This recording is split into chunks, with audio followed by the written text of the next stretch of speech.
साथियों नमस्कार। मैं अमित सिंह टारगेट विथ उन्नीस पर बहुत बहुत स्वागत करता हूँ। साथियों, ये मध्यकालीन इतिहास चल रहा है। मध्यकालीन इतिहास में हम इल्तुतमिश पढ़ा चुके हैं। इल्तुतमिश के बाद रजिया मशहूर शाह और नासिरुद्दीन महमूद और ये हो चुका है। आज बलबन हम पढ़ाएंगे जो कि बहुत ही इम्पोर्टेंट है। बलबन दिल्ली सल्तनत से जो सवाल आते हैं, प्रश्न आते हैं क्वेश्चन एग्जाम में, उसमें बलबन से एक प्रश्न जरूर रहता है। और चूंकि दिल्ली सल्तनत के इतिहास में बलबन का एक अहम रोल है। बलबन, जैसा कि हम पिछले वीडियो में बताए हैं कि अमीर हाजिब के पद पे था, उसके बाद ये दीवाने ममलकत के पद पर था, जैन की वजीर के पद पर था। उसने 20 सालों तक वजीर का पद संभाला, जिसमें नासिरुद्दीन महमूद का सुल्तान जरूर था, लेकिन सारा जो है सुल्तान का पूरा क्रियाकलाप और काम का सब कुछ ये बलबन ही करता था। यानी कि वह 20 सालों तक जो अनुभव लिया, वो अगला जो 20 साल सुल्तान था उसमें उसके पिछले अनुभव काम आए, और उसने सुल्तान बनते ही कुछ राजत्व के नियम बनाए, और उन राजत्व के नियम के बाद उसने रक्त एवं लौह की नीति अपनाई, और रक्त और लौह के नियम के बाद राजत्व के नियम बनाए। उसने गुप्तचर विभाग की स्थापना की, और सेना को मजबूत करने के लिए एक दीवाने अर्ज की स्थापना करता है, जो कि मंगोल का आक्रमण शुरू हो गया था, मंगोलों से आक्रमण रोकने के लिए।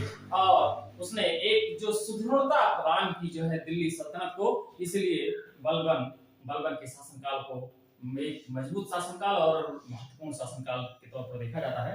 हम एक एक फैक्ट लिख रहे हैं और सारे फैक्ट देख लेते हैं। इसने नौरोज प्रथा स्थापित की। इसने सिजदा और पैबोस, जो कि सर के बल पैर को छूना, ये सिजदा पैबोस कहते हैं। मतलब ये सब प्रथा राज्य के अधीन इसने, और सारे अधिकारियों के क्रियाकलाप और सारे अधिकारियों का एक ब्यौरा तैयार कराया। तो इसने बहुत ही महत्वपूर्ण काम किए। तो हम एक एक करके फैक्ट लिख लेते हैं और फिर विश्लेषण करते चलते हैं।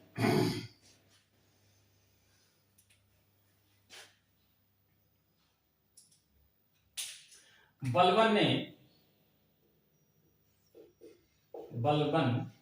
ने सुल्तान की प्रतिष्ठा स्थापित करने के लिए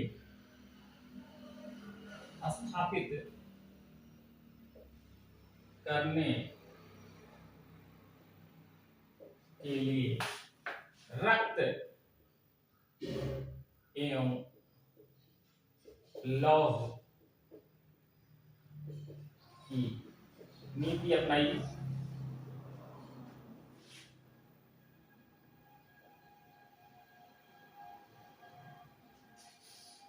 ये रक्त और लौह की नीति बहुत बार एग्जाम में आ चुका है। फिर दूसरा है बलबन राजत्व सिद्धांत की विशेषताएं। हम दो विशेषता इसमें जो राजत्व सिद्धांत का देख लेते हैं कि बलबन ने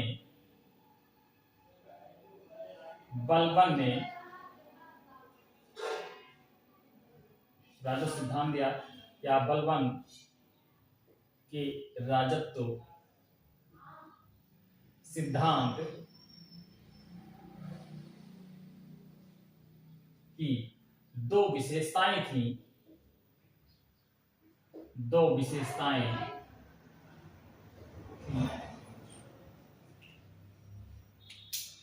पहला विशेषता ये था कि सुल्तान का पद ईश्वर का पद माना जाता है, या ईश्वर द्वारा बनाया जाता है।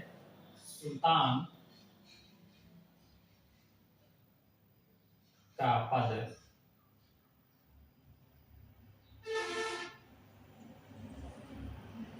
ईश्वर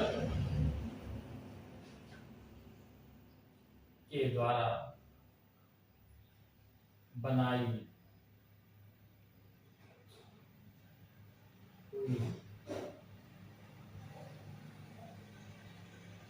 होती है। और दूसरा, सुल्तान का निरंकुश होना आवश्यक है। ये बलबन का राजत्व सिद्धांत में दो महत्वपूर्ण सिद्धांत है। सुल्तान का निरंकुश होना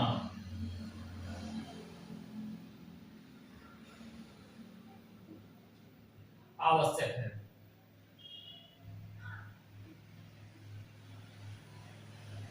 ये तो महत्वपूर्ण राजत्व के सिद्धांत थे। उसके अनुसार सुल्तान पृथ्वी पर ईश्वर का प्रतिछाया है, ये बलबन कहता है। और पैगंबर के बाद उसी का स्थान आता है, जिसको जो है क्या कहते हैं, पैगंबर, यानी कि जिस जो मान्यता देता था मुस्लिम में, पैगंबर जो ईश्वर का स्थान रखता था और वह मान्यता देता था, और पैगंबर के बाद उसका स्थान था नियामत खुदाई कहते हैं। तो हम ये लिख लेते हैं, इंपॉर्टेंट फैक्ट है। उसके अनुसार, यानी बलबन के अनुसार, बलबन के अनुसार सुल्तान पृथ्वी पर ईश्वर का प्रतिनिधि है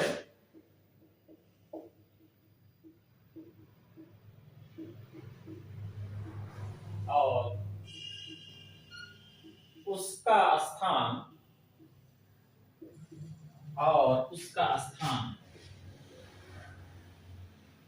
पैगंबर या केवल पैगंबर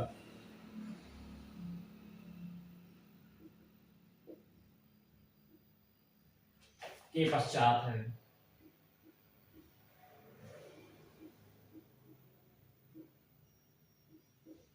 ये नियामत खुदाई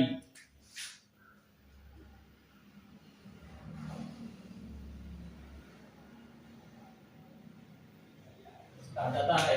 फिर बलबन के समय में वजीर के पद का महत्व बिल्कुल घट गया था, क्योंकि बलबन के समय में, ये हम फैक्ट दे देते हैं, बलबन के समय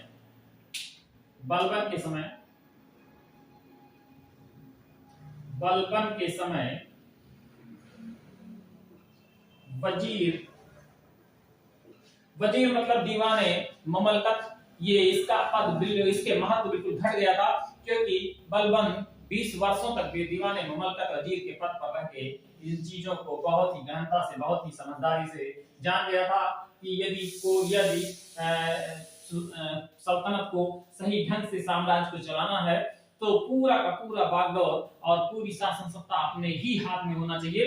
और वही बलबन ने किया, और उस बलबन के समय वजीर के पद का महत्व घट जाता है और ये नायबे ममलकत का पद समाप्त कर देता है। वजीर का महत्व घट जाता है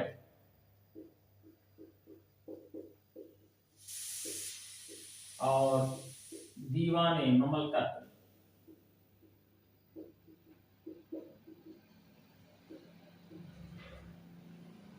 का पद,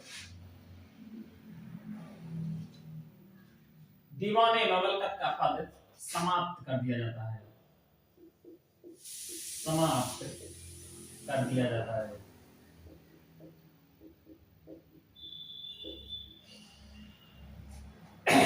ये मतलब नायब जैसा कोई पद अब नहीं रहता है, या इसको इस तरह भी ले सकते हैं, क्योंकि नायब का नायब जैसा कोई पद, नायब जैसा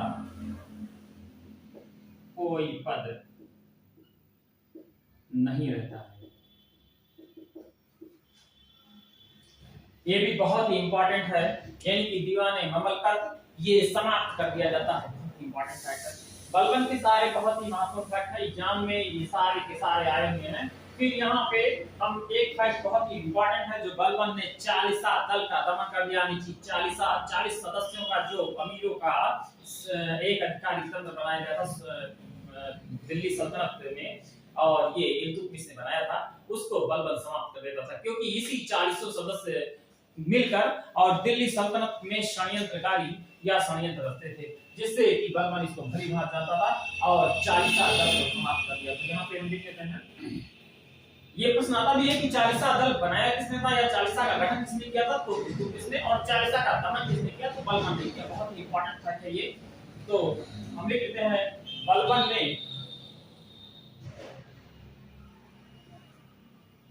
ने 40 दल का दमन किया, जमा कर दिया। बहुत ही इंपॉर्टेंट है ये 40 दल, यानी कि 40 अमीरों का जो ये दल होता था, ये इसने बलबन ने इसको समाप्त कर दिया। और उसके बाद बलबन एक गुप्तचर व्यवस्था बनाते हैं। तो इसको भी हम एक फैक्ट के रूप में लिख लेते हैं। बलबन अपनी शासन की सफलता के लिए, बहुत ही इंपॉर्टेंट ये भी फैक्ट है कि सबसे पहले गुप्तचर विभाग की स्थापना किसने किया, तो बलबन ने किया। यहाँ पे लिख लेते हैं, बलबन ने शासन की सफलता का मुख्य श्रेय बलबन के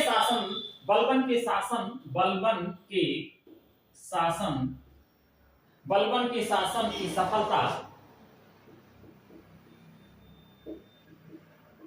का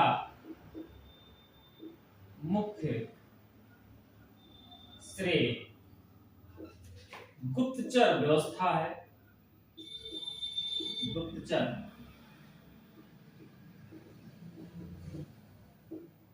गुप्तचर व्यवस्था है, बहुत ही इंपॉर्टेंट है ये गुप्तचर व्यवस्था है। ये इतना आप स्क्रीनशॉट ले लीजिए। इसके बाद अभी बलबन का और भी इंपॉर्टेंट चीजें हैं जो बचा हुआ है, बताते हैं। इसमें का स्क्रीनशॉट ले लीजिए, बहुत ही इंपॉर्टेंट है बलबन, इसका स्क्रीनशॉट ले लीजिए।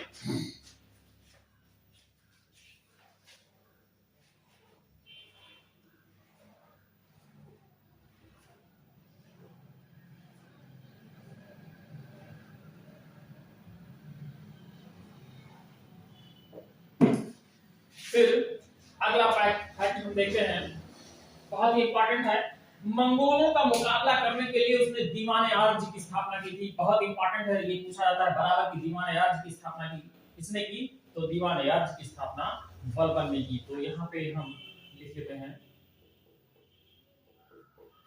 मंगोलों का मुकाबला करने के लिए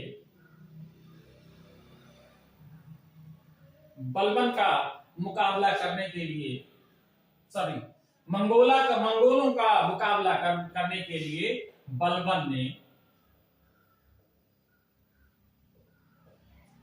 एक सैन्य विभाग सैन्य विभाग दीवाने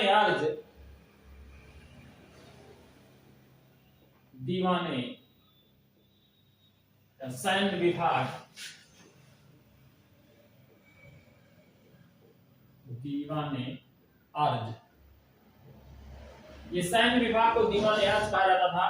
दीवाने अर्ज की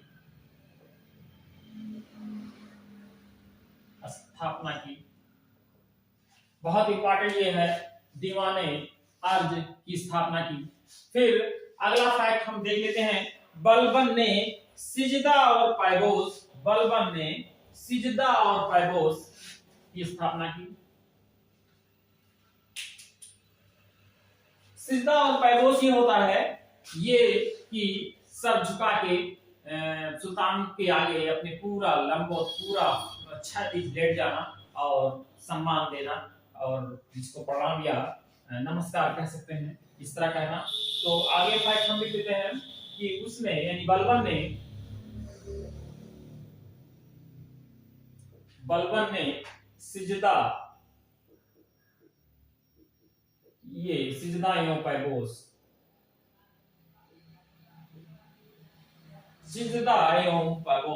ये दोबारा हालांकि लागू करता है दरबार में, क्योंकि इससे पहले ये प्रथा नहीं था। इससे पहले बहुत सारे पहले प्रथा था जो कि बीच में समाप्त हो गया था, और ये तुर्क में ये जो है ये प्रथा थी, यानी कि अरबी व्यवस्था में ये ऐसा व्यवस्था था। लेकिन भारत में ऐसी व्यवस्था नहीं थी। लेकिन जब भारत में बलबन आते हैं तो ये सिजदा एवं पैबोस फिर से शुरुआत कर देते हैं इसका। सिजदा एवं पैबोस को अपने दरबार में फिर से शुरू करवाते हैं।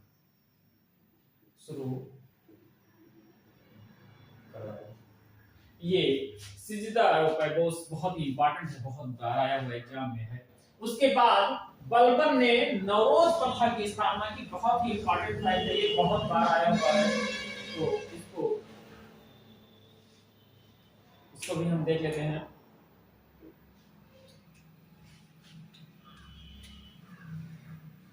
बलबन ने नवरोज बलबन ने ईरानी त्योहार नवरोज प्रथा की स्थापना की।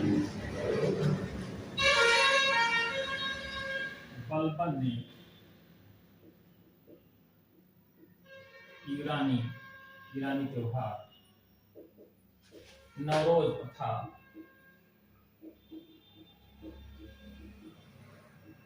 आरंभ करवाई।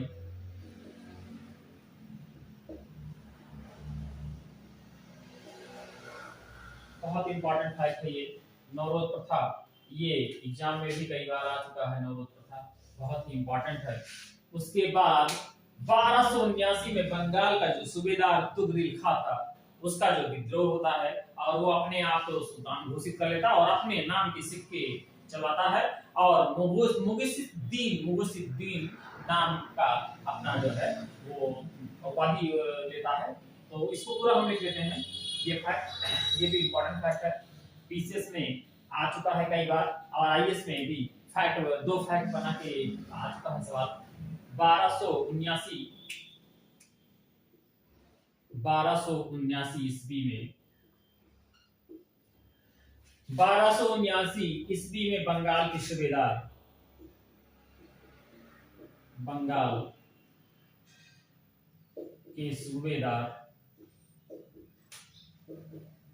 तुगरिल खां, बंगाल के सूबेदार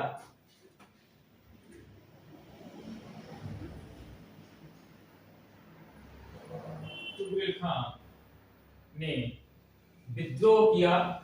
तुगरिल खां ने विद्रोह किया और तुगरिल खां विद्रोह किया।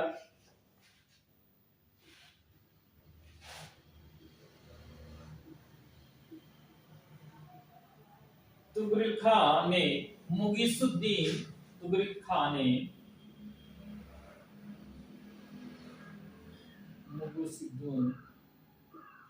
की उपाधि दी। मुगरिल खां ये उपाधि ग्रहण की या उपाधि ली और अपने नाम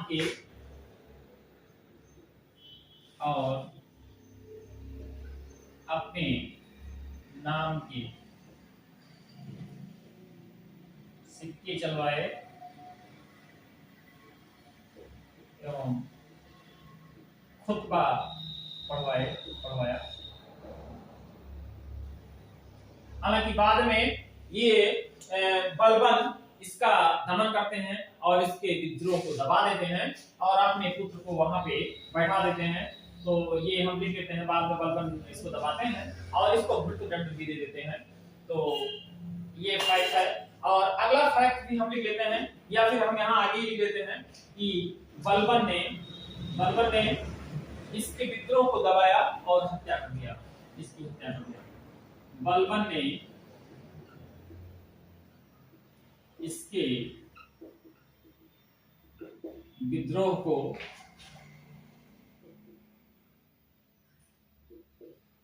दबाया और इसकी हत्या कर देते हैं।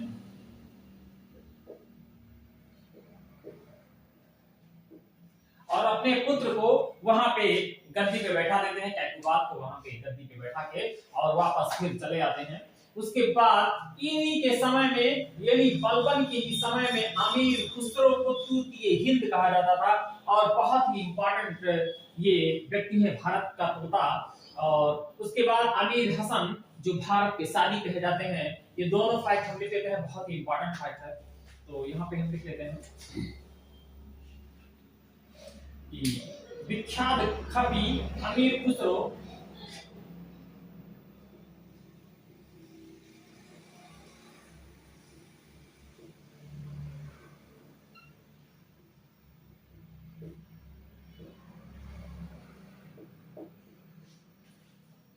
विख्यात कवि अमीर खुसरो, जिसका उपनाम तूतिए हिंद था, जिसका उपनाम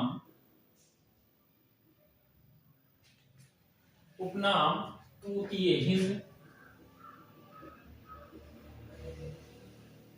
उपनाम तूतिए हिंद था, यानी इसको भारत का तोता,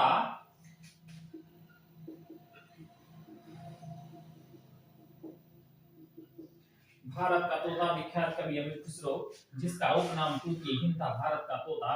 और ये अमीर हसन तथा अमीर हसन भारत का सादी तथा अमीर हसन भारत का सादी इसे कहा जाता था। ये कई बार एग्जाम में आया, क्योंकि हिंद इसे कहा जाता था अमीर खुसरो को, भारत का सादी इसे कहा जाता था अमीर हसन ने अपना साहित्यिक जीवन इसके शहजादा के समय में शुरू किया था। तो ये हम पूरा इसी में लिख लेते हैं, अपना साहित्यिक जीवन अमीर हसन ने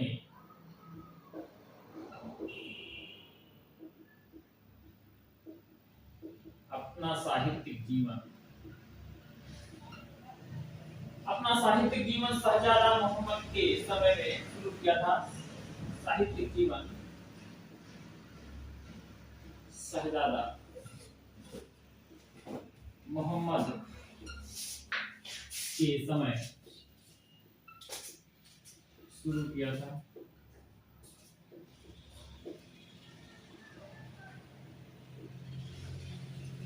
इतना बलबन के समय के बहुत ही महत्वपूर्ण फैक्ट थे, और इनमें से एक प्रश्न या दो प्रश्न एग्जाम में इसके साइए से कोई भी एग्जाम हो, वहां से प्रश्न आते ही आते हैं।